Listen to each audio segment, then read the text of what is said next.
APPSC board అయినా, ఏ board అయినా సరే మనకి జాబ్ నోటిఫికేషన్ ఇచ్చిన తర్వాత, ఆ నోటిఫికేషన్‌లోనే వాళ్ళు క్లియర్‌గా సిలబస్ అనేది మనకి ఇవ్వడం జరుగుతుంది.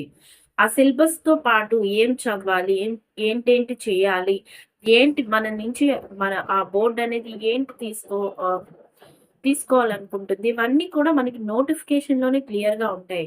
కాబట్టి మనం ఎప్పుడైనా ఎగ్జామ్‌కి ప్రిపేర్ అయినప్పుడు, ఆ సిలబస్ కాపీ అనేది మనం పెట్టుకోవాలి. చాలా మంది చాలా వాస్ట్ సబ్జెక్ట్ అనేది మన బుర్రలోకి పెట్టేస్తున్నారు. నేను మరీ మరీ చెప్తున్నాను. యూట్యూబ్‌లో దొరికే కంటెంట్ అయినా, ఏదైనా మంచి కంటెంట్ చెప్తున్నారు. కానీ అవసరమైన దానికంటే ఎక్కువ మనకి మన బుర్రలోకి పెట్టాలని ట్రై చేస్తున్నారు. కానీ ఇప్పుడుండే టైంలో అంత మనకి అవసరం లేదు.